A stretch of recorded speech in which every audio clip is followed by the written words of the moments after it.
نحمده ونستعينه ونستغفره ونؤمن به ونتوكل عليه ونعوذ بالله من شرور أنفسنا ومن سيئات أعمالنا من يهد الله فلا مضل له ومن يضلله فلا هادي له وأشهد أن لا إله إلا الله وأشهد أن محمدا عبده ورسوله أما بعد فإن خير الحديث كتاب الله وخير الهدي هدي محمد صلى الله عليه وسلم وشر الأمور محدثاتها وكل محدثة بدعة وكل بدعة ضلالة وكل ضلالة في النار.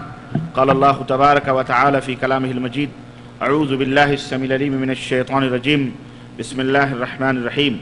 يا أيها الذين آمنوا اتقوا الله حق تقاته ولا تموتن إلا وأنتم مسلمون واعتصموا بحبل الله جميعا ولا تفرقوا. اللهم صل على محمد وعلى آل محمد كما صليت على إبراهيم وعلى آل إبراهيم إنك حميد مجيد. اللهم بارك على محمد وعلى آل محمد كما باركت على إبراهيم وعلى آل إبراهيم إنك حميد مجيد.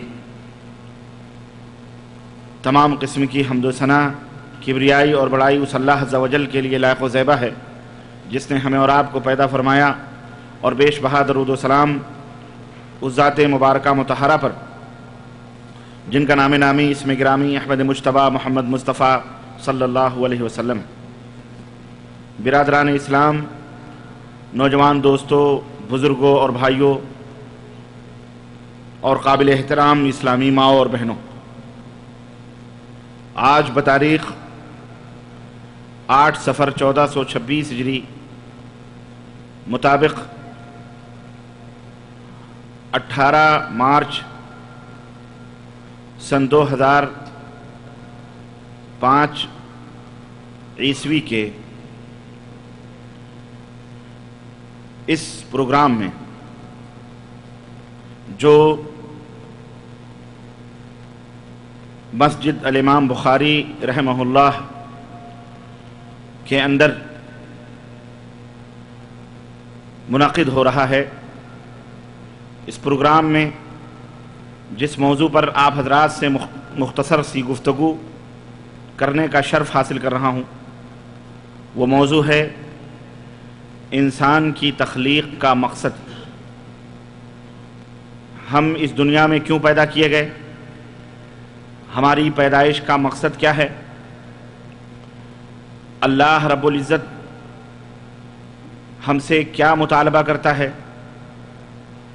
مالک کون و مکان ہماری کیا ذمہ داری ہمیں سونپی ہے؟ انشاءاللہ تبارک و تعالی اس موضوع پر آپ حضرات سے تھوڑی دیر گفتگو کروں گا، اس کے بعد سوالات و جوابات ہوں گے، اس کے بعد یہ مجلس ختم ہوگی.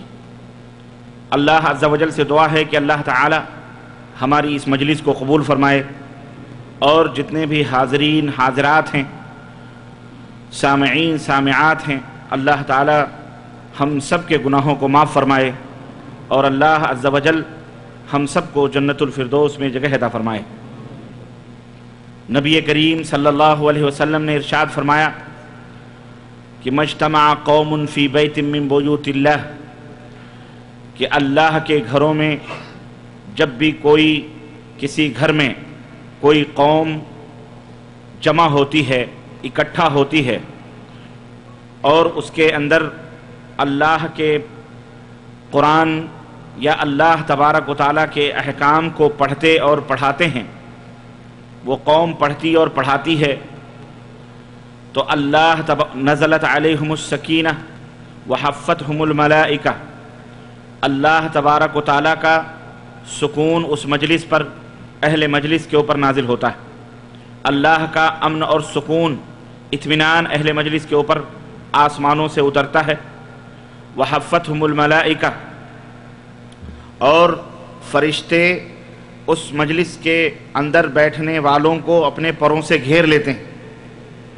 فرشتے اس مجلس کے بیٹھنے والوں کو اپنے پروں سے گھیر لیتے ہیں، اور اللہ تبارک و تعالی اس مجلس میں شریک ہونے والوں کے گناہوں کو معاف فرما دیتا ہے. اور ایک دوسری روایت میں ہے کہ جب مجلس ختم ہوتی ہے اور اہل مجلس اپنے گھروں کو جانے کا ارادہ کرتے ہیں، تو اللہ کی طرف سے ندا دینے والا، پکارنے والا، یہ پکار کر کے کہتا ہے کہ اے مجلس کے اندر شریک رہنے والوں، اپنے گھروں کی طرف پلٹ جاؤ، اللہ نے تمہارے گناہوں کو معاف کر دیا۔ میرے عزیزوں، میرے دوستوں اور بھائیوں اور اسلامی ماں اور بہنوں، اس طرح کی مجالس کا بپا کرنا اور اس طرح کی مجالس میں شریک ہونا یہ کئی فائدوں سے خالی نہیں ہے، کئی فائدے اس کے اندر ہیں۔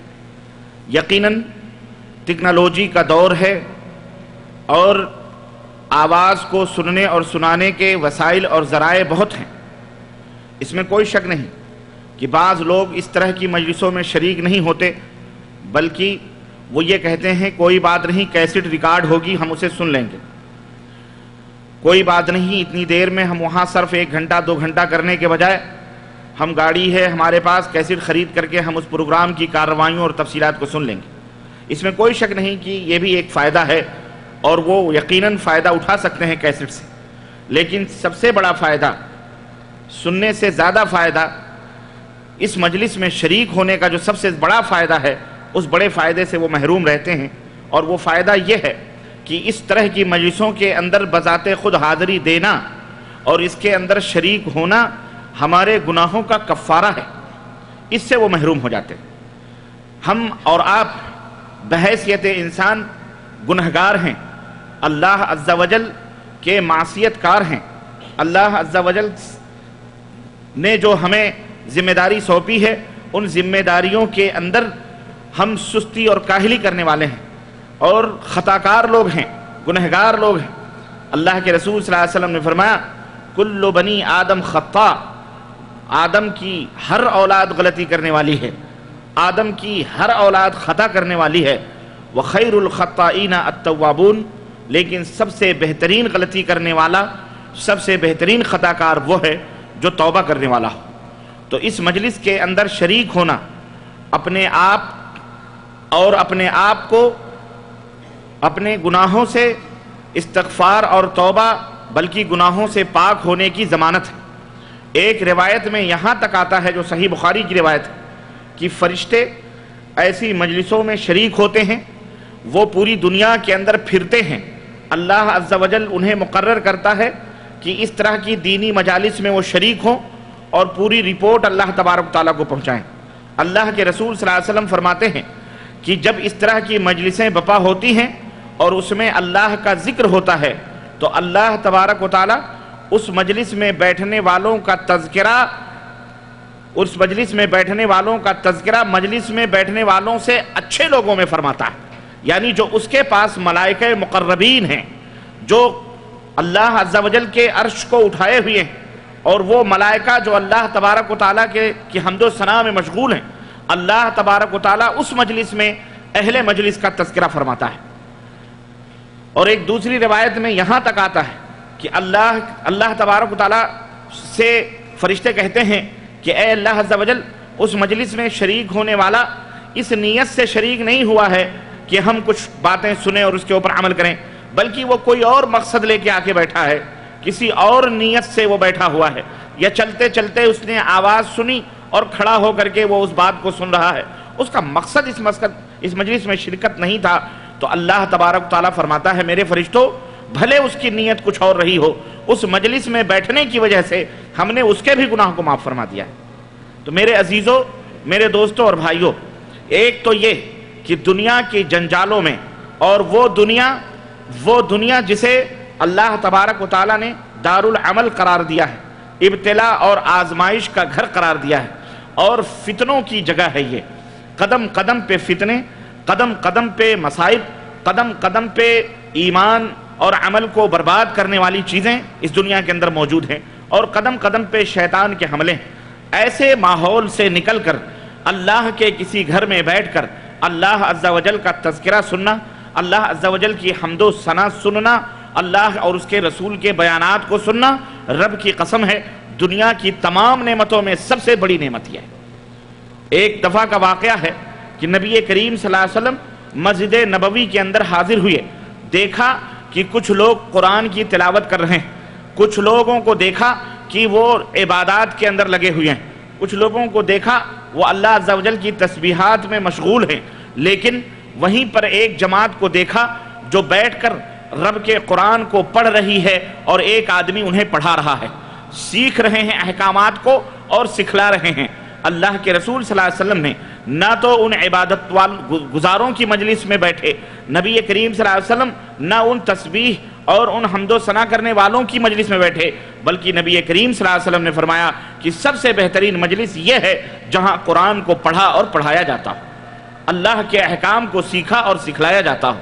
تو میرے عزیزو، ہم یہاں جمع ہوئے ہیں، آج کی یہ شب، آج کی یہ رات اس لیے سنواری گئی ہے اور اس مجلس میں اکٹھا ہوئے ہیں، اس کا مقصد یہ ہے کہ ہم اپنے ایمان اور اپنے عمل کی کچھ باتیں، اللہ اور اس کے رسول کی کچھ باتیں سن کر اپنے ایمان کے اندر زیادتی کریں، اور وہ شیطانی قلیاں، وہ شیطانی زنگ اور وہ گرد و غبار جو ایمان کو لگ جاتے ہیں، اعمال کو لگ جاتے ہیں، دنیا کی حرص اور دنیا کی لالچ اور اس کی تما کی وجہ سے جو دل نقطہ سیاہ ہو جاتے ہیں اور اس کے اندر نقطے پڑ جاتے ہیں، اس سیاہی کو مٹایا جائے، اس سیاہی کو ختم کیا جائے۔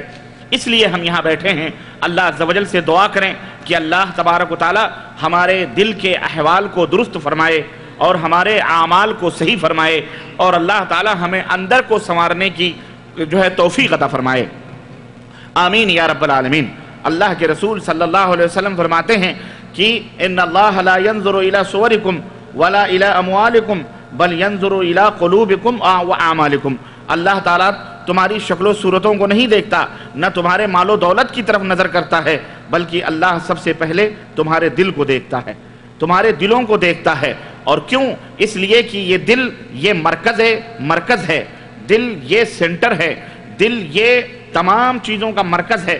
اللہ کے نبی صلی اللہ علیہ وسلم فرماتے ہیں اذا صلح صلح الجسد کلہ، اگر یہ ٹکڑا جو جسم کے اندر ہے گوشت کا، اگر یہ درست رہا تو پورا جسم درست ہوتا ہے۔ اذا فسد فسد الجسد کلہ، اگر یہ بگڑا تو جسم کے پورے اعضاء بگڑتے ہیں۔ تو دل الا وہی القلب، وہ جو مضغہ ہے، وہ جو گوشت کا لتھڑا ہے، وہ دل ہے۔ تو میرے عزیزو، یہ دل کو سجانے اور سنوارنے کی مجلس ہے۔ بظاہر آپ کو کچھ نظر نہیں آئے گا، بظاہر آپ کو کچھ دکھائی نہیں دیتا ہے کہ کیسے کیا ہوتا ہے۔ یہ ایک روحانی چیز ہے، یہ ایک ایسی چیز ہے جس کا کوئی جسم نہیں ہے، یہ لطیف چیز ہے سجنے اور سنورنے کی۔ اس کا پتہ آپ کو دنیا میں بھی لگے گا، اور مرنے کے بعد جب یہ آنکھیں بند ہوں گی اس وقت آپ کو اندازہ لگے گا کہ ہم جن مجلسوں میں بیٹھتے تھے اور اللہ عز و جل کی تعلیمات کو سنتے اور سناتے تھے، اس کے کتنے فوائد اور کتنے اس کے برکات تھے اور کتنے اس کے فیضان تھے۔ اس لیے یہ مجلس بپا کی گئی ہے کہ ہم اپنے دلوں کی اصلاح کریں، اپنے اپنے گریبانوں میں منہ ڈال کر کے سوچیں، اور اس دنیا کے اندر جو دنیا فانی ہے، جو ایک دن ختم ہونے والی ہے، جس کے اندر کوئی ہمیشہ رہنے کے لیے نہیں آیا۔ میرے عزیزوں، میرے بھائیوں، میرے دوستوں، بڑے بڑے قارون، بڑے بڑے حامان، بڑے بڑے شداد، بڑے بڑے فرعون، بڑے بڑے شہنشاہ، بڑے بڑے سکندر اور بڑے بڑے سورما، بڑے بڑے پہلوان، سب آئے، لیکن کوئی اس دنیا کے اندر باقی نہیں بچا۔ سب چلے گئے، اس دنیا کو چھوڑ کر کے چلے گئے، ان کے اوپر موت غالب آ گئی اور وہ چلے گئے، اور وہ جیسا عمل کرتے تھے وہ اس کا اجر اللہ تبارک تعالیٰ کے ہاں ان کو ملے گا، عذاب کی شکل میں یا ثواب کی شکل میں، دوزخ کی شکل میں یا جہنم کی شکل میں۔ لیکن آپ ذرا سوچیں کہ جس جگہ آپ بیٹھے ہیں یا جہاں آپ اپنا مسکن بنائے ہوئے ہیں، جہاں آپ کے مکانات، آپ کے گھر ہیں، جہاں آپ کی کھیتیاں، آپ کے باغات ہیں، ذرا آپ غور کریں، اس پر بھی کسی زمانے میں کسی کی بادشاہی رہی ہوگی، کسی کی حکمرانی رہی ہوگی، لیکن آج وہ ویران پڑے ہوئے ہیں۔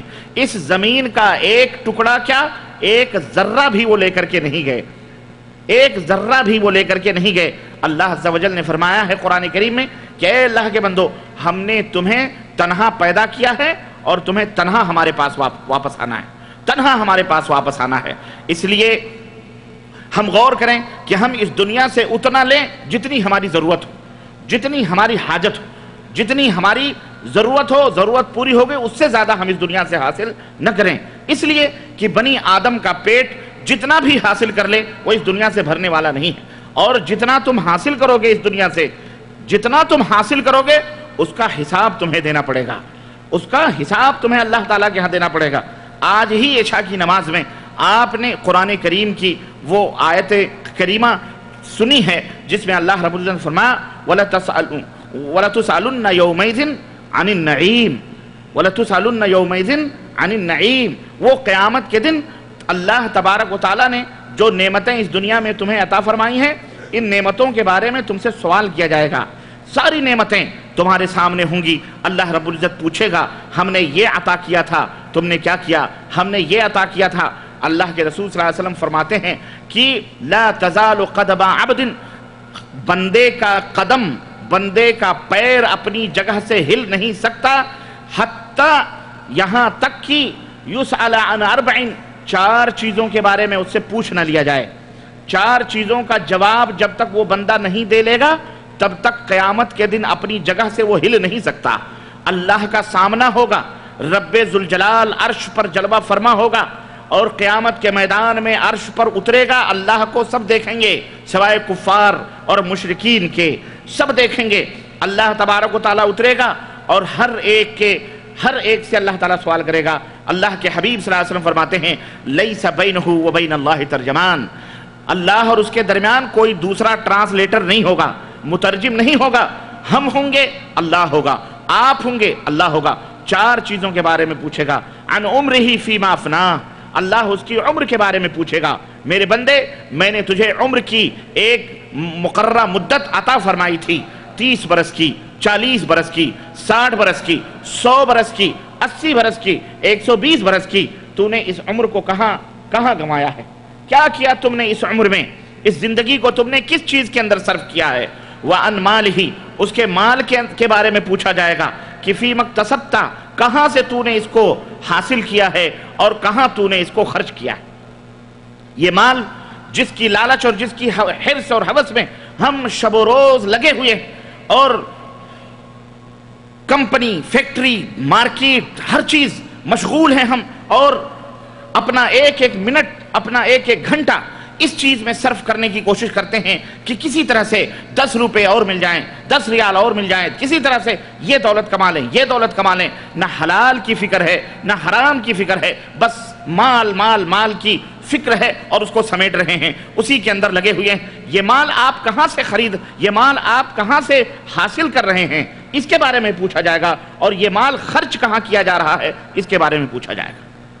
سوچ لو، آپ جو مال کما رہے ہو، یہ مال کہاں خرچ کیا جا رہا ہے اور کہاں سے کمایا جا رہا ہے. یہ نہ سوچو کہ جو ہم کما رہے ہیں اس کے بارے میں پوچھ گچھ نہیں ہوگی. کیمرے لگے ہوئے ہیں، اللہ عز و جل کی مخلوقات مکمل تمہاری نگرانی کر رہی ہے. وَمَا يَلْفِظُ مِنْ قَوْلٍ إِلَّا لَدَيْهِ رَقِيبٌ عَتِيدٌ، عمل تو عمل ہے، حرکات تو حرکات ہیں. تمہاری زبانوں سے جو کلمات نکلتے ہیں رب فرماتا ہے ہم اسے بھی ریکارڈ کر رہے ہیں. یہ نہ سوچنا، ایک مراقب موجود ہے، اللہ عز و جل نگرانی کے اوپر لگا ہوا ہے. اور اللہ تعالیٰ نے یہ دنیا بنائی اسی لیے ہے تاکہ تمہیں آزمائے. اللہ عز و جل نے فرمایا کہ الذی خلق الموت والحیات لیبلوکم ایکم احسن عملا. اے دنیا کے لوگو، ہم نے تمہیں موت اور زندگی دی ہے.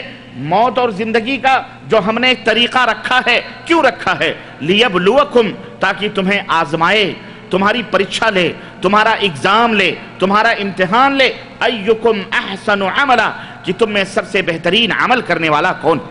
میرے عزیزو، یہ دنیا دار العمل ہے. اور اقبال نے کہا تھا عمل سے زندگی بنتی ہے، جنت بھی جہنم بھی.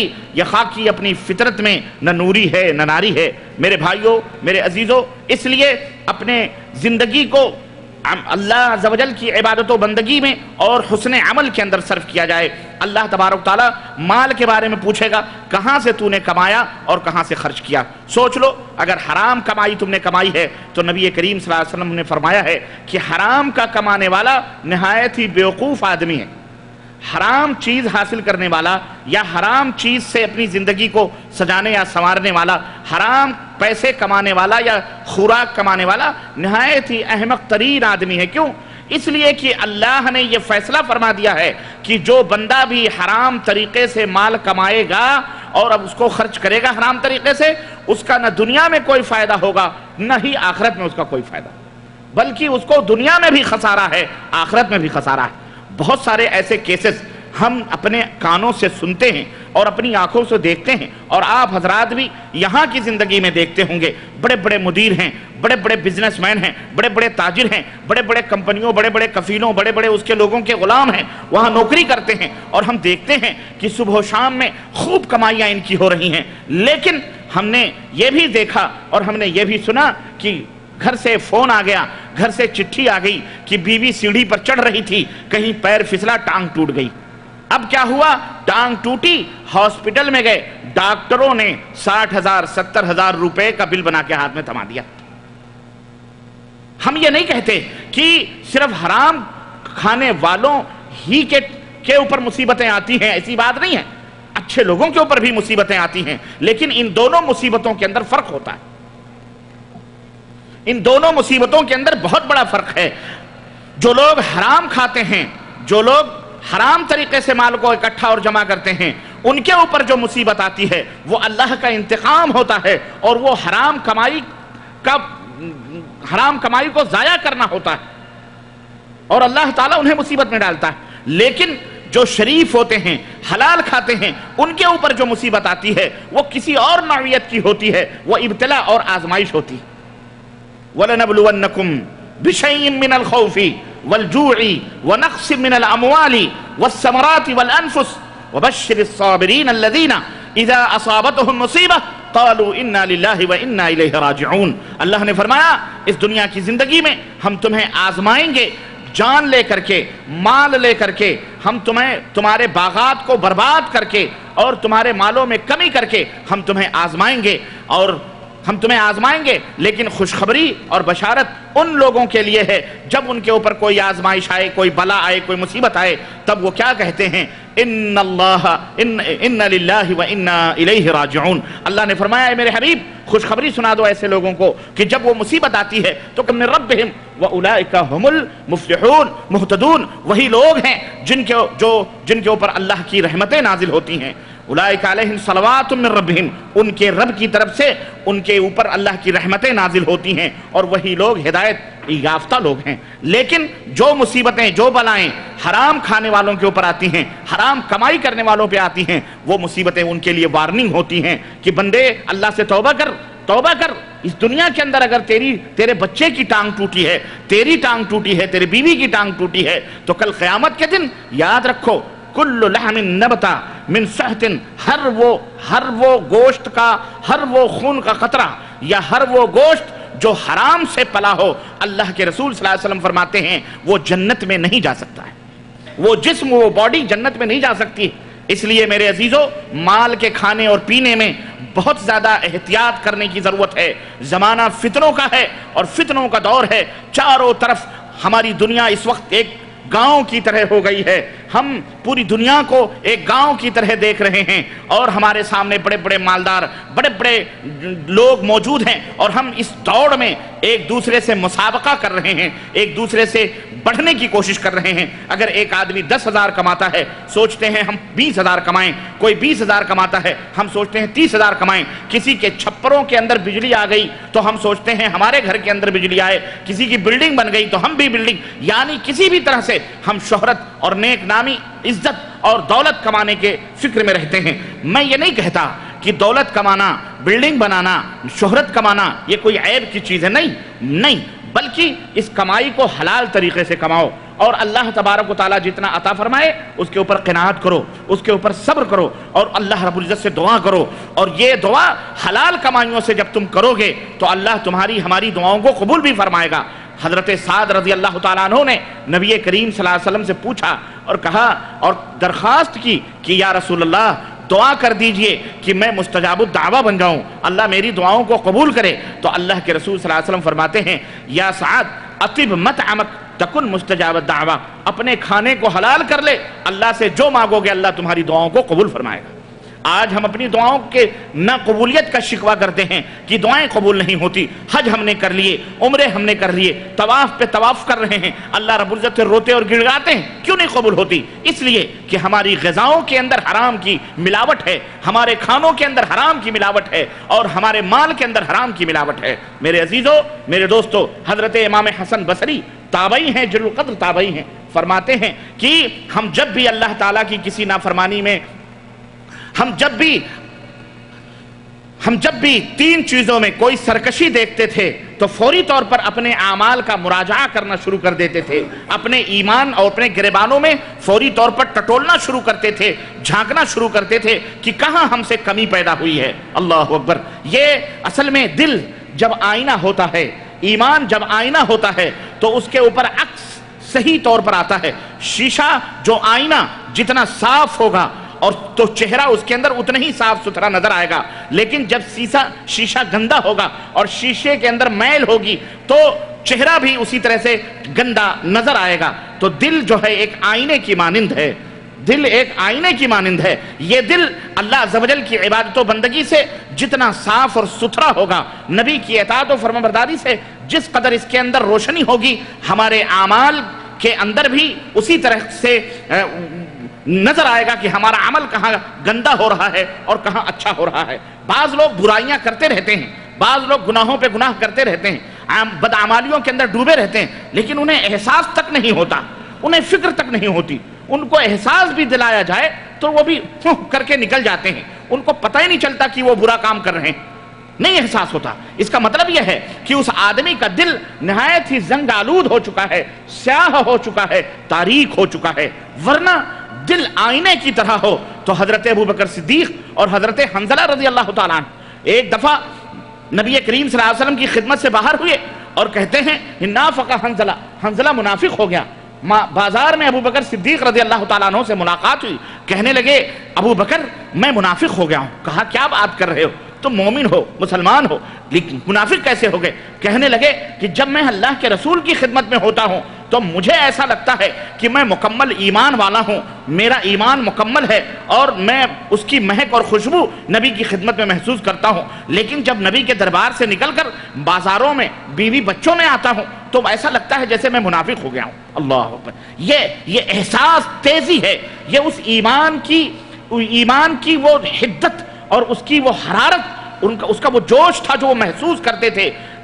حضرت ابو سعید خدری رضی اللہ تعالیٰ عنہ فرماتے ہیں آج کے اپنے زمانے میں وہ کہہ رہے ہیں، سوچو نبی صلی اللہ علیہ وسلم کی وفات کے بعد ان کا زمانہ ہے، صحابہ اور تابعین کا زمانہ ہے، اس زمانے میں ابو سعید خدری رضی اللہ تعالیٰ عنہ فرماتے ہیں کہ اے لوگو، آج جن اعمال کے کرنے کو تم حقیر سمجھتے ہو اور چھوٹا گناہ سمجھتے ہو، ہم اللہ کے نبی کے زمانے میں ان اعمال کو بڑے بڑے گناہ میں شمار کرتے تھے، کہ یہ اعمال اس دور میں بڑے بڑے ہوا کرتے تھے۔ تب صحابہ اور تابعین کے زمانے میں جب اس طرح کمی آ گئی تھی تو آج تو 1400-1500 برس ہے، آج آدمی جھوٹ بولتا ہے لیکن اس کو شرم نہیں آتی کہ وہ جھوٹ بولتا ہے۔ آدمی غیبت کرتا ہے، احساس نہیں ہوتا وہ غیبت کر رہا ہے۔ آدمی چوری کرتا ہے، کسی کی جیب کاٹتا ہے، کسی کے خزانے سے پیسہ نکالتا ہے، کسی کے غلے کو لوٹتا ہے، کسی کی زمین مارتا ہے، کسی کو قتل کرتا ہے، احساس تک نہیں ہوتا کہ میں نے یہ جرم کیا ہے، بلکہ وہ فخر کرتا ہے، زنا کرتا ہے، فحاشی کرتا ہے، غیروں کی بہو بیٹیوں پر غلط نظریں ڈالتا ہے، برائیاں کرتا ہے، احساس تک نہیں ہوتا اس کو کہ میں نے یہ برا کام کیا ہے۔ بلکہ آج تو زمانہ، یہ وقت ایسا آیا ہے کہ باقاعدہ گلی گلی میں، بستی بستی میں، نگر نگر میں اس کو فیشن سمجھا جاتا ہے، اس کو فیشن سمجھا جاتا ہے۔ میں بتاؤں آپ کو، غیرت ہمارے اندر جو ایمان کی غیرت تھی، رب ذوالجلال کی قسم ہے، شیطان نے اس طرح اس کا تیاں پانچا کیا کہ اسے ہمارے دل سے وہ غیرت ختم کر دی شیطان نے۔ ایک غیرت وہ تھی کہ غزوہ خندق کے موقع پر ایک صحابی رسول نبی کریم صلی اللہ علیہ وسلم سے اجازت لے کر اپنے گھر آتا ہے، اور نوجوان ہے، نوجوان رانا ہے، نئی نئی شادی ہوئی ہے، نبی کریم صلی اللہ علیہ وسلم سے اجازت لے کر غزوہ خندق کے موقع پر کہ میں ذرا اپنے بچے، اپنی بیوی کو دیکھ کے آتا ہوں، اے اللہ کے نبی میں تھوڑی دیر میں واپس آتا ہوں۔ اللہ کے رسول صلی اللہ علیہ وسلم نے اجازت دی، وہ نوجوان رانا اپنے گھر کی طرف رواں دواں ہوتا ہے، دیکھتا ہے کہ جب اپنے محلے میں داخل ہوتا ہے تو دیکھتا ہے کہ اس کی بیوی گھر کے دروازے سے باہر کھڑی ہوئی ہے۔ اللہ اکبر۔ تیر اور کمان اس کے جسم پہ لگے ہوئے، تلوار ہاتھوں میں۔ جب دیکھتا ہے کہ بیوی دروازے کے باہر کھڑی ہوئی ہے، غیرت نے جوش مارا اور فوری طور پر تیر اور کمان نکال لیے، کہ تو دروازے کے باہر کیوں کھڑی ہے، فوری طور پر اس کے اوپر نشانہ لگا لیا تاکہ اس کو مار ڈالے، لیکن بیوی نے زور سے آواز دی کہ ٹھہرو، ابھی میرے اوپر تیر مت چلاؤ، پہلے یہ پوچھو تو صحیح کہ میں باہر کیوں نکلی ہوں، سبب معلوم کرو۔ آپ دیکھ رہے ہیں یہ غیرت کا عالم یہ ہے کہ بیوی دروازے سے باہر کھڑی ہو، یہ بھی گوارا نہیں ہے۔ آج تو ہم باہوں میں باہیں ڈال کر مارکیٹنگ کرواتے ہیں، بے پردہ اپنی بیٹیوں کو، اپنی بہنوں کو، اپنی بہوؤں کو، اور کہتے ہیں بیٹا کیا بات ہے، کوئی بات نہیں، یہ تمہارے انکل ہی ہیں۔ یہ تمہارے کون ہیں؟ انکل ہیں۔ ارے یہ تمہارے چچیرے بھائی ہیں، یہ تمہارے ممیرے خلیرے بھائی ہیں، کوئی بات نہیں، کوئی پردہ نہیں۔ حیا ختم ہو چکی، دل سے زنگ دلوں کے اندر لگ گئے، ہمارے آنکھوں سے جو غیرت کا پانی تھا وہ مر چکا ہے۔ میرے عزیزو کیا ہوا؟ واقعہ بتلانا مقصود نہیں ہے، واقعہ تو خیر لمبا ہے کہ جب عورت نے منع کیا، جب قریب گئے، کہا کیا بات ہے؟ کہا پہلے اپنے گھر کے اندر جا کے دیکھو کہ تمہارے گھر کے اندر کون ہے۔ جب دیکھا گھر کے اندر جا کر تو اس کے اوپر ایک کالا ناگ سانپ اپنا پھن اٹھایا کر کے بیٹھا ہوا تھا۔ نوجوان تھے، جوش تھا، فوری طور پر تیر اور کمان ہتھیار ہاتھ میں تھے، مارا اس سانپ کو، اس سانپ کے منہ پر جا کر کے وہ تیر لگا، سانپ ادھر مرا۔ صحیح بخاری کی روایت ہے، یہ صحیح بخاری کی روایت ہے، راوی کہتے ہیں کہ سانپ مرا اور اس کے ساتھ وہ نوجوان بھی تڑپ کر کے مر گیا۔ سانپ پہلے مرا، یہ نوجوان پہلے مرا، کسی نے کوئی فیصلہ نہیں کر پایا۔ سانپ بھی مر گیا، نوجوان بھی مر گیا۔ اللہ کے رسول صلی اللہ علیہ وسلم کو خبر پہنچائی گئی کہ اللہ کے نبی اس نوجوان کا ایسا حادثہ ہوا۔ اللہ کے رسول صلی اللہ علیہ وسلم نے دعا فرمائی اور فرمایا لوگو مدینے کے اندر کچھ جنات رہتے ہیں، مدینے کے اندر جن رہتے ہیں، تمہارے گھروں میں بھی رہتے ہیں، اس لیے اسی طرح سے کوئی موذی جانور سانپ وغیرہ دیکھو تو فوری طور پر انہیں مت مارو، بلکہ انہیں مہلت دو 3 دن کے لیے، انہیں 3 دن کے لیے مہلت دو، آواز دو کہ بھائی تم جو بھی ہو ہمارے گھر سے نکل جاؤ۔ 3 دن تک انہیں مہلت دو، اگر وہ ٹھیک ہے جن ہوگا تو نکل جائے گا، اگر اس کے بعد نہ نکلے تو وہ سانپ ہے اس کو مار ڈالو، تمہیں کوئی نقصان اور ضرر نہیں ہوگا۔ سمجھ آئی کہ نہیں آئی؟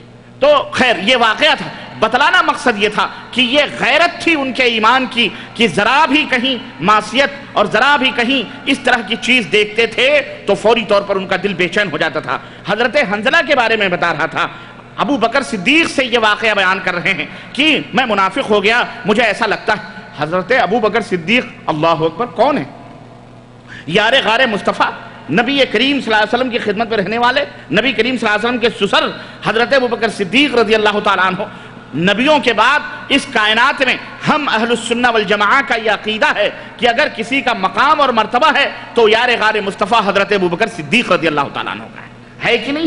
حضرت ابو بکر صدیق کہنے لگے حنظلہ مجھے بھی یہی محسوس ہوتا ہے، میری بھی یہی حالت ہوتی ہے کہ جب میں اللہ کے نبی کے پاس سے آتا ہوں تو مجھے ایسا لگتا ہے جیسے کہ ایمان ہی نہیں۔ چنانچہ دونوں اللہ کے نبی کی خدمت میں حاضر ہوئے، اللہ کے رسول صلی اللہ علیہ وسلم سے اپنے دل کی کیفیت بیان کی تو اللہ کے رسول صلی اللہ علیہ وسلم نے فرمایا کہ یہ تمہارے ایمان کی دلیل ہے، یہ جو احساس ہے تمہارا، یہی احساس گناہ، یہی احساس جرم تمہارے ایمان کی دلیل ہے۔ سمجھ آئی کہ نہیں آئی؟ آج ہم کتنے جرم کرتے ہیں ہمیں احساس تک نہیں ہوتا، کتنی غلطیاں کرتے ہیں احساس تک نہیں ہوتا، توبہ کی اسی وجہ سے توفیق تک نہیں ہوتی، نماز نہیں پڑھتے، روزہ نہیں رکھتے، صدقہ نہیں کرتے، زنا کرتے ہیں، فحاشی کرتے ہیں، آنکھوں سے زنا کرتے ہیں، کانوں سے زنا کرتے ہیں، ہاتھوں سے زنا کرتے ہیں، احساس تک نہیں ہوتا۔ سمجھ لو اس کا مطلب یہ ہے کہ ایمان سینے کے اندر موجود نہیں ہے، کیونکہ اگر ایمان ہوتا تو ضرور یہ احساس ہوتا۔ ایمان والوں کو احساس ہوتا ہے، جو بے ایمان ہو جاتے ہیں یا جن کے ایمان پہ پردہ پڑ جاتا ہے، ان کے دل سیاہ ہو جاتے ہیں، انہیں کوئی احساس نہیں ہوتا۔ تو میرے عزیزوں، میرے دوستوں اور بھائیوں، اللہ کے رسول صلی اللہ علیہ وسلم نے فرمایا کہ حنظلہ یا ابو بکر یہ ایمان کی دلیل ہے، یہ جو احساس ہے یہ ایمان کی دلیل ہے، اور جو کیفیت میرے پاس بیٹھ کر کے تمہارے دل کے اندر ہوتی ہے، اگر یہی کیفیت یہاں سے نکلنے کے بعد بھی تمہارے سینے کے اندر رہے، جبکہ یہ کیفیت نہیں ہو سکتی ہے، نہیں رہ سکتی ہے، لیکن اگر رہے تو آسمان سے فرشتے اتر کر تم سے مسافہ راستوں میں کریں۔ اللہ، میرے بھائیوں، میں آج یہ کیفیت، یہ احساس ہمیں پیدا کرنے کی ضرورت ہے۔ اس دور میں جبکہ ہم چاروں طرف فحاشیوں، بے حیائیوں کے تمام قسم کے وسائل اور ذرائع پہلے زمانے میں زناکاریاں، بدکاریاں، عیاشیاں اور سود اور رشوت اور حرام خوریاں ذرا مشکل تھیں. کیوں؟ تھوڑی بہت غیرت تھی، حیا تھی، اس کے وسائل اور ذرائع بھی نہ تھے. لیکن آج کے دور میں بے حیائی کرنا، فحاشی کرنا نہایت ہی آسان ہے. یعنی آدمی کو تنہائیاں بھی مل جاتی ہیں. پہلے تنہائیاں بھی بڑی مشکلوں کے ساتھ ملتی تھی. کسی گاؤں میں، کسی بستی میں ڈرامے ناچ کے لیے باقاعدہ کمپنیاں ہوتی تھی.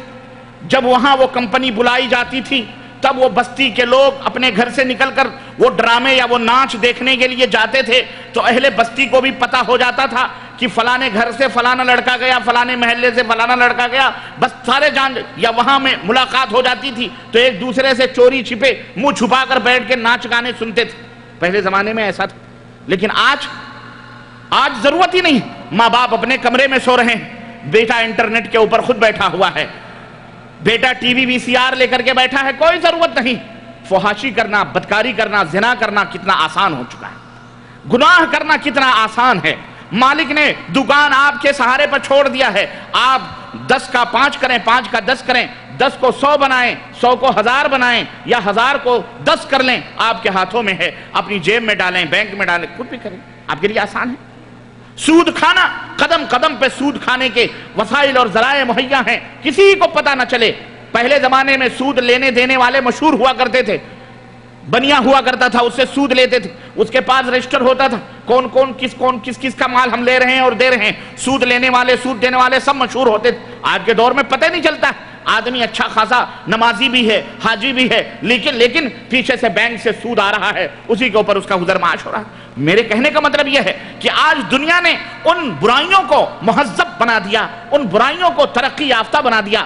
آج جس کے گھر میں پردہ ہو، آج جس کی بہو بیٹی پردے سے نکلے، اسے کہتے ہیں یہ پچھڑے ہوئے لوگ ہیں، یہ دقیانوسی خیالات کے لوگ ہیں. نماز پڑھنا یہ دقیانوسی ذہنیت کے لوگ ہیں. جو نماز نہ پڑھے، جو روزہ نہ رکھے، جو اپ ٹو ڈیٹ بن کے پھرے، جو مسجد کی قدر و قیمت نہ جانے، جو علماء کی قدر نہ کرے، جو علم دین کا سیکھنے والا نہ ہو، وہی سب سے بڑا تعلیم یافتہ، کوالیفائڈ اور سماج اور سوسائٹی کا ہیرو اور سب سے بڑا آدمی تصور کیا جاتا ہے. لیکن اور وہی سب سے بڑا تعلیم یافتہ سمجھا جاتا ہے. سب سے بڑا، آپ کو میں بتاؤں، ایک آدمی اللہ کے دین کو حاصل کرتا ہے، حافظ قرآن ہے، تب مفسر قرآن ہے، احادیث کا حافظ ہے، نبی کی احادیث کو بیان کرتا ہے، دین کے اوپر عمل کرتا ہے، سب کچھ کرتا ہے، مسجد کا امام ہے، سوسائٹی کے اندر جو امر بالمعروف یا نہی المنکر یا سماج کے اندر وہ سب کی رہنمائی کرتا ہے، پورے گاؤں کو دین اسلام کی باتیں بتلاتا ہے. اس کو کوئی کوالیفائڈ کہنے کے لیے تیار ہمارے معاشرے میں ہے؟ اسے کوالیفائڈ نہیں کہا جاتا جناب علی. لیکن ایک آدمی انگریزی کی چند کتابیں پڑھا ہوا ہے، انگریزوں کو سر کرتا پھرتا ہے، انگریزی تعلیم یافتہ ہے، پینٹ ٹخنے سے نیچے ہے اور داڑھی صاف ہے، اپ ٹو ڈیٹ ہے، اور جناب علی انگریزی بولتا ہے اور ڈاکٹر ہے یا انجینئر ہے یا جو بھی ہے، اسے کوالیفائڈ کہا جاتا ہے. یہ بہت زیادہ تعلیم یافتہ گھرانہ ہے، بہت زیادہ پڑھے لکھے لوگ ہیں. لیکن دینداری کی جو تعلیم ہوتی ہے اسے کوئی تعلیم یافتہ ماننے کے لیے معاشرے میں تیار. یہ غیر مسلموں کے معاشروں کی بات میں نہیں کر رہا، میں مسلم معاشروں کی بات کر رہا ہوں. اسے کہتے ہیں یہ مسجد کا ملا ہے. کون ہے یہ؟ ملا ہے. یہ ملا حرام ہے. یعنی تمہاری نظروں میں تمہارے دین کی جو تعلیم حاصل کرے وہ اتنا حقیر ہے، اتنا ذلیل ہے، تو دین حاصل کرنے والوں کو، دین کی تعلیم دینے والوں کو، تمہارے ایمان اور مذہب کے بچانے والوں کو، تمہیں جنت کی راہ دکھلانے والوں کو، اللہ کی تعلیمات کو عام کرنے والوں کو، اللہ کی باتوں کو بتلانے والوں کو جب تم حقیر سمجھو گے، اللہ کے دین کو حقیر سمجھو گے، یہ بتاؤ دنیا میں تم عزت پا سکتے ہو؟ آج علماء کی وہ قدر و قیمت نہیں جو گویے، ناچ گانے، کھجرے کھجرے میراثنیوں کی قدر و قیمت ہے. بتائیں آپ، میں سب کی بات کر رہا ہوں، کوئی اپنے آپ کو اسلامی کنٹری کہے یا غیر اسلامی کنٹری کہے، ساری کنٹریز کی میں بات کر رہا ہوں، بلا تفریق کی میں بات کر رہا ہوں. ایک مغنی، ایک ٹی وی اسٹار، ایک فلم میکر، ایک ناچنے والا، گانے والا، آج اس کی جو معاشرے کے اندر قدر و قیمت ہے، اس کے لیے سیٹلائٹ بنائے جا رہے ہیں، اس کے گانوں کے لیے ریڈیو کے چینلز باقاعدہ فری ہیں، لیکن دین کی دعوت دینے والوں کے لیے چینلز نہیں ہیں. اس کے لیے اسپیشل سیٹلائٹ ہوتے ہیں. اس کے لیے ریڈیو، ٹیلی ویژن، سارے کیمرے میں، دنیا مسخر ہے، اس کی تنخواہیں ایک ایک منٹ کے اندر ہزاروں ہزاروں ریال، ہزاروں ہزاروں ڈالرز، ہزاروں ہزاروں روپے چمکتی ہوئی کاروں کے اندر چلتا ہے، لیکن یہ بیچارہ دین کی خدمت کرنے والا، اللہ کے نازل کردہ شریعت کو عام کرنے والا، خود مسلمانوں کے اندر اس کی نہ کوئی قدر و قیمت ہے، نہ کوئی عزت ہے۔ بتاؤ ہے کہ نہیں ہے یہ؟ مسلمانوں، تم کرسچنوں کی بات کرتے ہو، تم یہودیوں کی بات کرتے ہو، نصرانیوں کی، رب کعبہ کی قسم ہے، جاؤ یہودیوں کے اور کرسچنوں کے، ان کے اپنے معلمین اور ان کے علماء کو دیکھو، کئی ملین ڈالرز ان کے بینک بیلنس ہے۔ سمجھ آ رہی کہ نہیں آ رہی؟ بڑے بڑے پادری ہیں، بہترین بلڈنگیں، بہترین مارکیٹیں، جائیدادیں ان کے پاس، بہترین پراپرٹیز ہیں، وہ ان کی عزت کرتے ہیں، اور تم ان کی نقالی کرتے ہو خود پیٹ بھرنے کے لیے، اور اپنے دین کے پھیلانے والے یا دین کی باتیں ان کی بے عزتی کرتے ہو۔ نہ ان کی کوئی عزت ہے، نہ کوئی ان کی آبرو ہے۔ یاد رکھو، کامیاب تم اسی وقت ہو سکتے ہو، دنیا کے اندر حکمرانی اسی وقت کر سکتے ہو جب تم اپنے دین، اپنے اسلام کی قدر و قیمت کو پہچانو گے اور اس کی عزت و آبرو کرو، اس کی عزت کرو گے اور اس کے آبرو کی حفاظت کے لیے آگے بڑھو گے۔ ورنہ نہ خدا ہی ملا، نہ وصال صنم، نہ ادھر کے رہے نہ ادھر کے رہے، نہ تمہیں امریکہ ہی پذیرائی دے گا اور نہ اللہ کے دربار ہی میں تم سرخرو ہو سکتے ہو، نہ ادھر کے رہو گے، ادھر بھی جوتے پڑیں گے، ادھر بھی جوتے، ادھر بھی پڑھ رہے ہیں ادھر بھی پڑھیں گے۔ اللہ سے ڈرو، اللہ والے بنو، اللہ کو جو مطلوب ہے تم سے، جو اللہ نے جس مقصد کے لیے تمہیں پیدا کیا ہے، اس مقصد کو اپنے ذہن و دماغ میں ہمیشہ رکھو۔ وہ قومیں جو اپنے زندگی کے مقاصد کو بھول جایا کرتی ہیں، وہ قومیں جو اپنی پیدائش کے مقصد کو بھلا دیتی ہیں، وہ قومیں زندہ نہیں رہتی، وہ قومیں مار دی جاتی ہیں، وہ قومیں ختم کر دی جاتی ہیں، اور تمہیں قیامت تک جینا ہے انشاءاللہ تعالی۔ مسلمانوں، تمہیں قیامت تک رہنا ہے، تمہاری آل اولاد کو قیامت تک رہنا ہے۔ کیوں؟ اس لیے کہ اس روئے زمین پر اللہ تبارک و تعالیٰ کے کلمے کو بلند کرنا ہے، اللہ عز و جل کی تعلیمات کو عام کرنا ہے۔ اللہ تبارک و تعالیٰ نے ہمارے سروں پر یہ ذمہ داری رکھی ہے اور فرمایا کنتم خیر امۃ اخرجت للناس تأمرون بالمعروف وتنہون عن المنکر، کہ تم ایک بہترین امت ہو، تمہیں اس لیے پیدا کیا گیا ہے کہ تم امر بالمعروف کرو، تم بھلائیوں کا حکم دو۔ اور حکم کون دیتا ہے؟ غلام حکم دیتا ہے۔ بولو بولو، غلام حکم دیتا ہے، غلام درخواست کرتا ہے، مائی باپ یہ پریشانی ہے، ہمارا یہ سنوار دو، سجا دو۔ حکم کون دیتا ہے؟ حکم حاکم دیتا ہے۔ حکم کون دیتا ہے؟ حاکم دیتا ہے۔ تم اس دنیا کے حکمران تھے،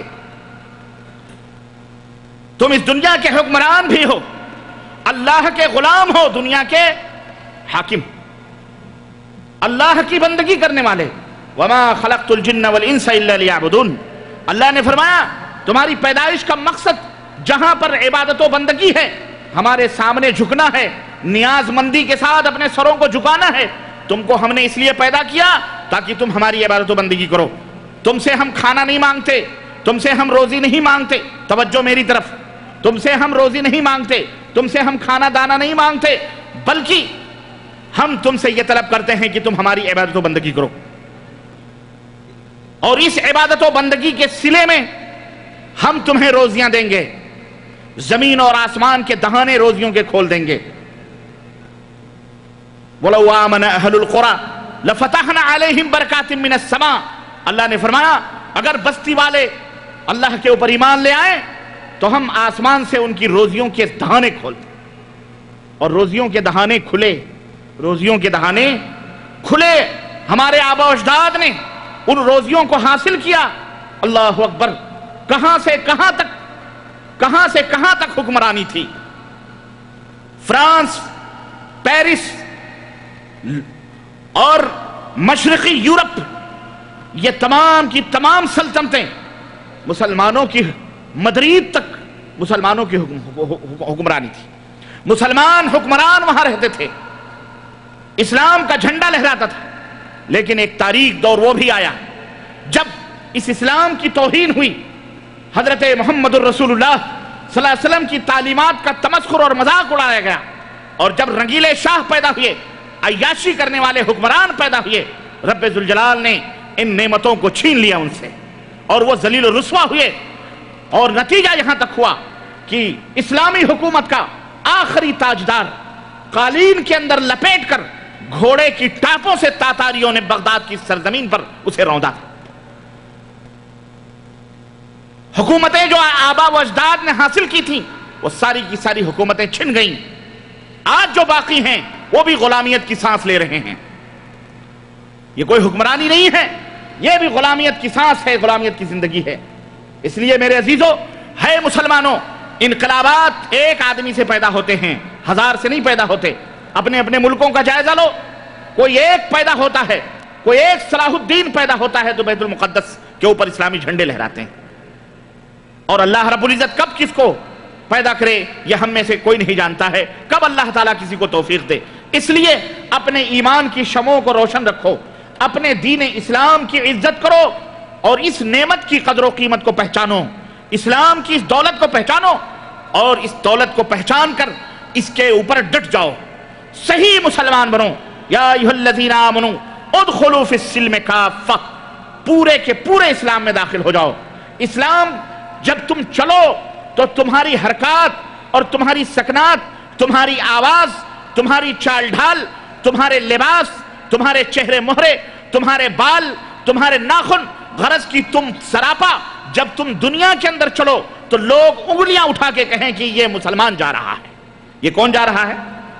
جس دن یہ کیفیت پیدا ہوگی اس دن انشاءاللہ اس زمین کی باگوڈور، اس زمین کی حکمرانی اللہ تعالیٰ تمہارے ہاتھوں میں دے دے گا۔ ورنہ جب تک اسلام سربلند نہیں ہوگا، اسلام باعزت نہیں ہوگا، یاد رکھو تم کبھی سربلند ہو سکتے نہیں ہو سکتے۔ ہم شعائر اسلام کو، اسلام کی علامات کو، جس سے اسلام پہچانا جاتا ہے، جس سے اسلام جانا جاتا ہے، مغرب کی تقلید، یورپ کی روش پر چلتے ہوئے ہم نے ان شعار اور ان علامات اور ان نشانیوں کو خود ہماری نوجوان نسلیں اور ہماری پرانی نسلیں اپنے ہاتھوں سے ختم کر رہی ہیں، وہ خود مٹا رہے ہیں۔ تو سن لو کان کھول کر، جو اسلام کے شعارات کو مٹاتے ہیں، جو اسلام کے علامات کو مٹاتے ہیں، اسلام کی شناخت اور اسلام کی پہچان کے جو دشمن ہیں، اللہ ان کا دوست کبھی ہو سکتا؟ کبھی نہیں ہو سکتا۔ اس لیے اس دین کی قدر و قیمت کو پہچانو، اپنی زندگی کو غنیمت سمجھو، اور لمحے لمحے پل پل، یارو اس دنیا کے اندر ہمیشہ کے لیے نہیں آئے ہو، اور اس دنیا کے اندر کوئی بڑے سے بڑا مولوی عالم کیوں نہ ہو، محدث کیوں نہ ہو، بڑے سے بڑا دعوے دار کیوں نہ ہو، کوئی نہیں بتا سکتا کہ اس دنیا میں اس کی زندگی کتنی پانی کے بلبلے کی طرح ہماری زندگی ہے۔ چلتے پھرتے آدمی ختم ہو جاتا ہے۔ نوجوان ہے، ابھی عمر کی 40 42 45 بہاریں دیکھی ہیں، جوانی ابھی آئی ہے، لیکن اللہ کو پیارا ہو جاتا ہے۔ رحمت اللہ علیہ کہتے ہوئے حیرت ہوتی ہے، تعجب ہوتا ہے، ابھی ہمارے درمیان تھا، ابھی ہمارے بیچ تھا، ابھی اس کا جنازہ ہمارے کندھے پر قبرستان کو جا رہا ہے، کسی کو ہارٹ اٹیک ہو رہا ہے، کسی کی گاڑی ایکسیڈنٹ ہو رہی، کسی کا کچھ ہو رہا ہے، کوئی کچھ کر کے مر رہا ہے، کسی کا قتل ہو رہا ہے۔ سمجھ میں آ رہی ہے؟ اس طرح زندگی کا کوئی بھروسہ نہیں۔ اور آج جو غذائیں اور جو چیزیں ہم کھا پی رہے ہیں، اور جن ماحول اور جن معاشروں میں ہم جی رہے ہیں، اور جس طرح کی سانس لے رہے ہیں، رب کی قسم ہے اس کے اندر تو زہر ہی زہر بھرے ہوئے ہیں۔ یہ تو اور ہماری زندگی کو 10 برس 20 برس پیچھے ڈھکیلنے کے اوپر لگے۔ کسی کو شوگر ہے، کسی کو کینسر ہے، کسی کو ٹی بی ہے، کسی کو بلڈ پریشر ہے، کسی کو آستھا دمے کی بیماری ہے، کسی کو کمر پکڑے ہوئے ہے، کسی کو چربی چڑھی ہوئی ہے، کسی کو کچھ، ہزاروں بیماریاں ہمیں گھیرے ہوئے ہیں۔ مسلمانوں، اپنے صحت اور تندرستی کا بھی خیال رکھو۔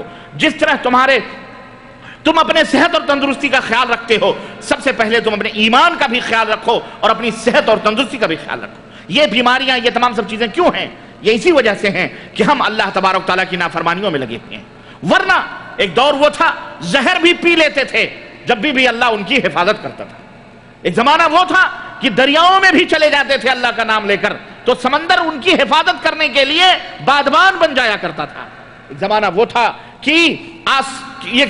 تھا کہ مخالف ہواؤں کی طرف نظر اٹھا کے دیکھتے تھے تو ہوائیں جو ہیں یہ موافق ہو جایا کرتی تھی۔ لیکن آج اور اللہ تعالیٰ کے ان انتقام اللہ رب العزت کے اللہ کی لاٹھی میں جو بے آواز ہے، دیر ہے لیکن یہ بے آواز ہے، جب آتی ہے تو بستیوں کی بستیاں ویران کر دیتی ہے۔ ہم پچھلی تاریخ کو قرآن کے اندر جو ہیں بندر اور خنزیر جن کو بنایا گیا، ہم اگر سوچیں اور آج کے دور میں بیان کریں تو شاید کسی کو شک و شبہ ہو۔ اللہ رب العزت نے قرآن کریم میں ان لوگوں کے وجود کو ختم کر دیا کہ جیسے پہلے کبھی تھے ہی نہیں وہاں پر۔ قرآن میں اس کا تذکرہ موجود ہے۔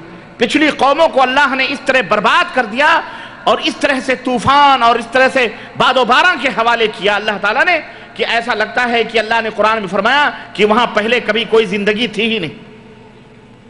یہ قرآن ہم سے آپ سے کہہ رہا ہے، لیکن آج کے دور میں تو ہم اپنی آنکھوں سے اس کو دیکھ رہے ہیں۔ ہم نے دیکھا اپنی آنکھوں سے کہ نہیں دیکھا؟ بولو، ان مناظر کو دیکھا کہ نہیں دیکھا کہ صرف فلمیں دیکھتے ہو؟ کبھی یہ غیرت کو بیدار کرنے والی، ایمان کو جگانے والی یہ تصویریں بھی دیکھو جو چند دنوں پہلے ایک عذاب الہی بن کر اس دنیا کے اوپر آیا تھا، اور نہ جانے کب آئے، اور ان سمندروں میں جو زلزلے اور اس زمین کے تہوں میں جو اللہ رب العزت نے ایٹم بم رکھے ہیں، اس کا کوئی بھروسہ نہیں کب کہاں سے نکل جائے۔ سونامی کا کہ لہریں تمہیں یاد ہیں؟ یاد ہے کہ نہیں یاد ہے؟ ہاں، عیش و عشرت کے اندر مست، ساحل سمندر پر عیاشیوں کے اڈے بنائے ہوئے، ریزارٹ بنائے ہوئے زناکاریوں فحاشیوں کے، تھے کہ نہیں تھے؟ چاہے وہ سمترا ہو اور چاہے وہ تھائی لینڈ ہو، چاہے وہ سری لنکا ہو اور چاہے وہ ہندوستان۔ اور بھی جو بچ گئے وہ یہ نہ سوچیں کہ ہم عافیت سے ہیں، ارے یہ وارننگ تھی۔ اللہ رب العزت آنے واحد میں پل بھر میں اپنے اس فوج کو کسی بھی طرف گھما دے، رب کی قسم ہے ویرانیوں، بستیوں کی بستیاں خراب۔ ہم نے سیٹلائٹ سے لیے ہوئے وہ کیمروں کی تصویریں دیکھی ہیں، اس سے پہلے کی اور بعد کی، انٹرنیٹ کے اوپر دیکھی، ایسا لگتا ہے جیسے جلا ہوا کوئی جسم، جیسے جسم جل جاتا ہے تو چتکبڑا ہو جاتا ہے، یعنی چتے پڑ جاتے ہیں، کہیں سفید کہیں کالا۔ اس سے پہلے ساحل سمندر کی وہ آبادیاں ہری بھری ہم نے دیکھی ہیں، لیکن اس کے بعد کی جب تصویر سیٹلائٹ نے دکھائی ہے، بالکل جیسے جلی ہوئی زمین نظر آ رہی، کوئی نظر نہیں آ رہی۔ ہم نے آپ نے بھی دیکھا مستی کرتے ہوئے لوگ کس طرح سے سمندر ان کے اوپر حملہ آور ہوتا ہے۔ اللہ کی قسم میں نے وہ منظر بھی دیکھا کہ سمندر ایسا کھچ گیا ہے، کئی کلومیٹر دور ساحل سمندر سے دور وہ لہریں چلی گئی ہیں، یہاں تک کہ کئی میٹر ہمیں سمندر کی گہرائیاں نظر آتی ہیں، اور سمندر ایسا لگتا ہے جیسے ایک بچہ غلیل تان کر کے چڑیے کا شکار کرتا ہے، تو جتنا گلیل کے ربڑ کو جتنا کھینچتا ہے قوت سے، وہ گولیاں اس شکار کو اتنی تیز لگتی ہیں۔ بین ہی اسی طرح جیسے اللہ تعالیٰ نے سمندر کو کھینچ کر کے لگام لگایا ہو، سمندر کی وہ گہرائیاں نظر آنے لگی ہیں، وہ تٹیں ہم نے اپنے انٹرنیٹ پہ اس کو دیکھا، وہ گہرائیاں نظر آ رہی ہیں، ایسا لگتا ہے جیسے سمندر خالی ہو گیا۔ لیکن اس کے بعد جو وہ لہریں آئی ہیں، اللہ اکبر، وہ بھی منظر ریکارڈ کیا ہے سیٹلائٹ نے اوپر سے۔ میرے عزیزوں، میرے دوستوں اور بھائیوں، یہ ایسے بیان کرنے کی چیزیں نہیں ہیں، عبرت کی چیزیں۔ زندگی، چھوٹے چھوٹے بچے، عورتیں، سارے آنے واحد میں پل بھر میں چیخ پکار، کوئی بچانے والا ان کا۔ یہ اللہ تبارک و تعالیٰ کا وہ عذاب تھا کہ اللہ نے قرآن میں فرمایا کہ جب وہ عذاب آتا ہے تو ان کو بچانے والا کوئی بھی۔ میرے عزیزوں، میرے دوستوں، اس لیے یہ زندگی جو اللہ عز و جل نے ہمیں تمہیں عطا فرمائی ہے، اللہ کی معرفت، اللہ کی پہچان، اپنے مالک و مولا کو پہچانو، اپنے مالک و مولا کو پہچانو مسلمانوں، اپنے مالک و مولا کو پہچانو، اپنے رب کو پہچانو، اور پہچان کر اس کی عبادت و بندگی کرو، اس سے رو، اس سے گڑ گڑاؤ، اس سے دعا کرو۔ اسی لیے ہم پیدا ہوئے ہیں۔ ہمارا یہ بھی مقصد نہیں ہے کہ آج کے بعد مصلی اور تسبیح لے کر کسی مسجد کے کونے میں بیٹھ جاؤ، نہیں۔ ہمارا اسلام اس بات کی اجازت نہیں دیتا۔ ہمارا اسلام لا تنس نصیبک من الدنیا، دنیا سے اپنا حصہ لینا مت بھولو، لیکن اتنا لو جتنی ضرورت ہو، جتنی ضرورت ہو، حلال طریقے سے لو، حلال طریقے سے کماؤ، حلال طریقے سے اپنی زندگی کو گزارو، یہی مقصود ہے زندگی کا، اور اللہ تبارک و تعالیٰ کی عبادت و بندگی کرو۔ نمبر 1، اللہ تعالیٰ کے ساتھ کسی کو شریک مت کرو، اللہ رب العزت کو الہ واحد تصور کرو، وہی معبود حقیقی ہے، باقی سارے کے سارے معبود جھوٹے ہیں۔ اللہ تبارک و تعالیٰ کے ساتھ کسی کو شریک مت کرو، اللہ تبارک و تعالیٰ کی عبادت و بندگی کرو، اللہ عز و جل کو پکارو، اللہ ہی تمہارا معبود برحق ہے، اسی سے روزی مانگو، اسی سے شفا مانگو، اسی سے دولت مانگو، اسی سے سب کچھ طلب کرو، وہ اللہ تمہیں دینے والا ہے۔ جس دن تم اللہ کے ہو جاؤ گے، اللہ تعالیٰ یہ زمین کی حکومت تمہیں عطا فرما دے۔ نمبر 1، یہ ہماری ذمہ داری ہے کہ ہم خود اللہ تبارک و تعالیٰ سے ڈریں، تقوی اختیار کریں۔ ایمان لانے کے بعد میں، اللہ رب العزت کے اوپر ایمان لانے کے بعد میں دوسری ذمہ داری یہ ہے کہ ہم تقوی اختیار کریں۔ تقوی سمجھتے ہو کس کو کہتے ہیں؟ تقوی کا مطلب یہ نہیں ہے کہ کسی مسجد کے کونے میں کھڑے ہو کے کانپتے رہو کہ اللہ تعالیٰ ہم تجھ سے ڈرتے ہیں، اور بعد میں مسجد سے نکلنے کے حرام اور حلال کی تمیز کیے ہوئے سب کچھ اناپ شناپ کھاتے جاؤ، جمع کرتے جاؤ۔ تقوی کا مطلب یہ نہیں۔ تقوی کا معنی یہ ہے بچنا، پرہیزگار بننا۔ متقی اردو زبان میں کہتے ہیں پرہیزگار کو، اور پرہیزگار کہتے ہیں پرہیز کرنے والے کو۔ جیسے کسی ڈاکٹر کے پاس آپ جائیں اور آپ کہیں مجھے سردی ہے یا زکام ہے، اس نے دوا دی، کہا یہ دوا لے لو، سردی اور زکام انشاءاللہ صحیح ہو جائیں گے، لیکن شرط یہ ہے کہ ان چیزوں سے پرہیز کرنا، آئس کریم نہیں کھانا، ٹھنڈا پانی نہیں پینا، دال دلیا نہیں کھانا، فلانا برتقال نہیں کھانا، سیب نہیں کھانا، ان چیزوں سے پرہیز کرنا، اے سی میں نہ سونا، ان چیزوں سے پرہیز کرنا، تب تمہاری یہ بیماری دور ہو جائے۔ آپ دوا لے کر کے آئے، خوب ڈھیر ساری دوائیں کھا رہے ہیں، لیکن فریج کا ٹھنڈا پانی بھی پی رہے ہیں، پیپسی بھی پی رہے ہیں، برتقال بھی کھا رہے ہیں، اے سی لگا کے اس کے سامنے سو بھی رہے ہیں۔ ایک دن گزر گیا، 2 دن گزر گیا، زکام سردی خلاص صحیح ہی نہیں ہو رہے، اب دنیا سے کہتے پھرتے ہو یہ ڈاکٹر غلط ہے، اس ڈاکٹر کی دوا فیل ہے، یہ دیکھو میں اتنی ساری دوائیں لے کے بیٹھا ہوں، مجھے تو سردی بھی ختم نہیں ہو رہی، زکام بھی ختم نہیں ہو رہا، کھانسی بھی آ رہی۔ بتاؤ وہ انصاف کی بات کر رہا ہے؟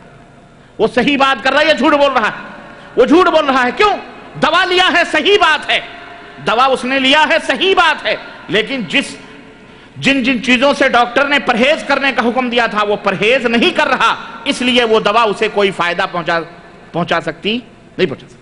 اللہ نے قرآن کریم کے اندر ارشاد فرمایا وَلَا تَهِنُوا وَلَا تَحْزَنُوا وَأَنْتُمُ الْأَعْلَوْنَ إِن كُنتُم مُؤْمِنِينَ۔